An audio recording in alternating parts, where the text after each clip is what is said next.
Oui, exactement. En fait, Donald Trump, à l'instant, vous le dites sur son réseau social, se félicite des dernières réussites de l'armée américaine et des derniers bombardements américains. Il annonce que 9 navires iraniens ont été coulés. Ils seront bientôt au fond de la mer, dit Donald Trump. Trump qui annonce également que le quartier général de la marine iranienne a été largement détruit. À part cela, la marine va très bien, ironise Donald Trump, référence à la propagande iranienne qui indique eh bien, que toutes les capacités du régime sont encore intactes.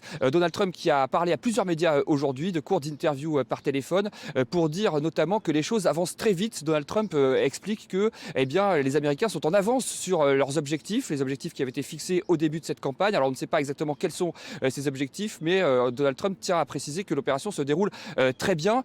Elle se déroule aussi avec des pertes côté américain. C'est une information qu'on a apprise aujourd'hui. 3 soldats américains qui ont été tués, 5 autres blessés grièvement. Il y a également plusieurs blessés légers.